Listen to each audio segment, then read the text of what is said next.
The cafe smelled of bitter coffee and stale bread, yet for Daniel, it was warmth compared to the freezing streets outside. He sat by the window, his sketchbook open, hands trembling from hunger.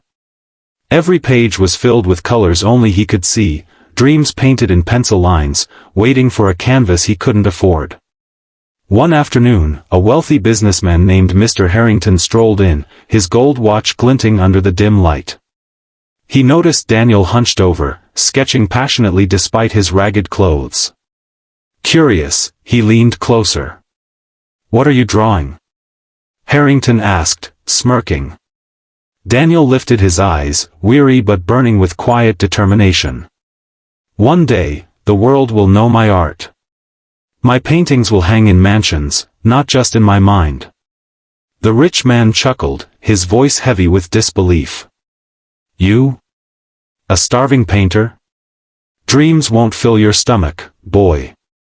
With a dismissive laugh, he tossed a crumpled dollar onto the table and walked out, leaving Daniel's cheeks burning with shame. But Daniel didn't stop. That night, under a flickering streetlight, he whispered to himself, "One day."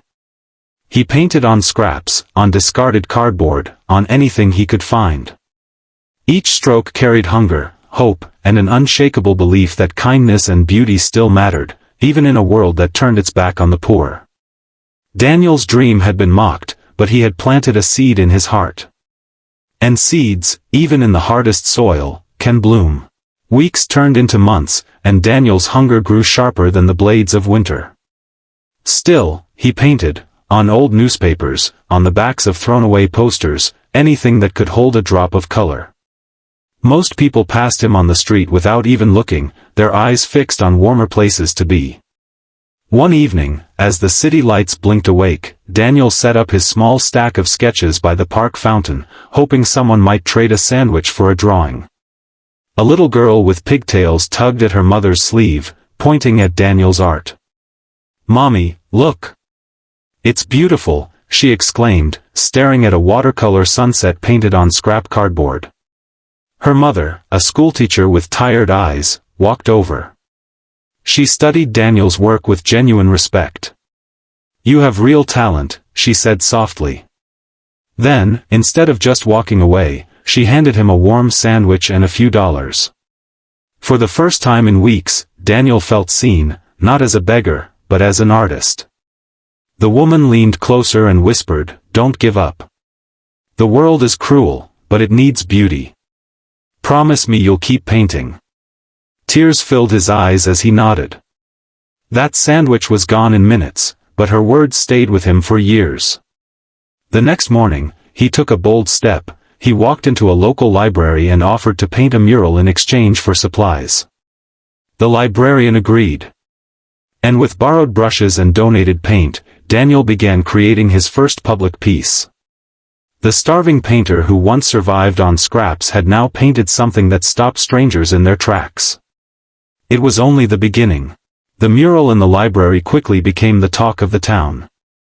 Children gathered after school to stare at the swirling colors of oceans, forests, and skies that Daniel painted with a passion deeper than hunger. Adults paused, whispering, "Who did this?" For the first time, Daniel's name traveled further than the street corner where he once begged for bread. One afternoon, a local journalist visited the library. She wrote an article titled, "The Starving Painter Who Gave Color to Our Walls." The story spread like wildfire. People who had walked past Daniel 100 times without notice now came searching for his art. Offers trickled in, small at first. A bakery asked him to paint their storefront in exchange for meals. A cafe owner offered to hang his paintings. Each opportunity gave Daniel a little more strength, a little more faith. But the true turning point came when an art professor from the city university visited the library. He studied Daniel's brushstrokes, the raw emotion spilling from every line. "You've never had formal training?" he asked in disbelief. Daniel shook his head. "Just hunger, hope, and borrowed paint." The professor smiled. "Sometimes, that's more than enough. Come to my studio. Let me help you refine what you already have." For the first time in years, Daniel stepped into a space filled with canvases, real brushes, and endless colors. It felt like stepping into his own dream. Still, late at night, when the world was quiet, Daniel remembered the rich man's laugh, the sting of being dismissed. That memory didn't break him anymore. It fueled him. Daniel wasn't just surviving anymore. He was becoming. Years passed, and Daniel's name was no longer whispered, it was spoken with admiration. His paintings began to sell in small galleries, then larger ones. Collectors praised the raw emotion in his work, the way every brushstroke told a story of struggle, survival, and hope. But Daniel never forgot his beginnings. Each time he was paid for a piece, he set aside a portion to fund art programs for children who couldn't afford lessons. No dream should die because of hunger, he told the young students who looked up at him with wide, hopeful eyes. One evening, at a crowded exhibition in the city, Daniel stood quietly in the corner, watching strangers gaze at his canvas of a streetlight glowing over a cold bench, a memory of the nights he once shivered alone. A man approached, silver-haired, dressed in a suit that screamed wealth. Daniel froze. It was Mr. Harrington, the same man who had laughed at him 10 years ago. Harrington didn't recognize him immediately. He only stared at the painting with a strange stillness. This feels familiar, Harrington murmured. It's haunting, yet beautiful. Who painted this? Daniel stepped forward, his heart steady.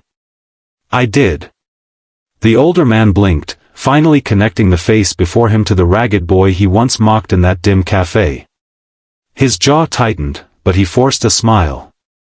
Impressive. Truly impressive. For the first time, Harrington's voice carried no laughter, only a reluctant respect. And then, in a twist neither could have predicted, Harrington's personal assistant whispered in his ear, "Sir, this painting, it's already been purchased. For your private collection." Harrington's eyes widened. The boy he once mocked had painted something destined to hang in his mansion. The night of the delivery arrived. Daniel's painting, carefully wrapped, was carried into the grand halls of Mr. Harrington's mansion.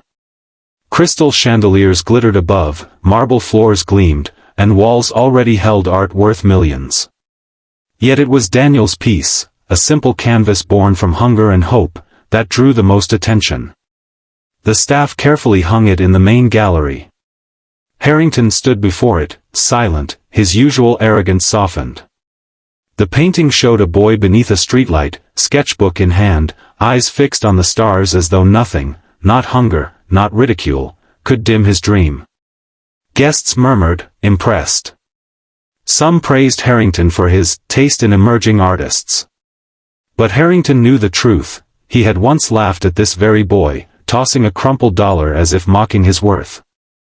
Now, the same boy's work gave life to his mansion.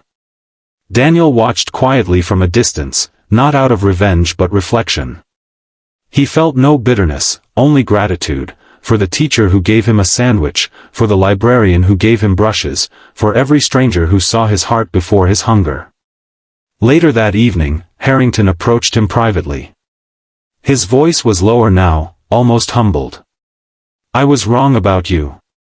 Wrong about dreams. This painting, it reminds me that wealth means nothing without meaning. Daniel smiled softly. Dreams don't need approval to grow. They just need a little kindness.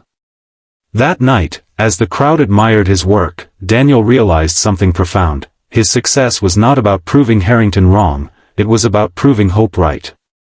And in that mansion filled with riches, it wasn't gold or diamonds that shone brightest. It was the painting of a starving boy who dared to dream.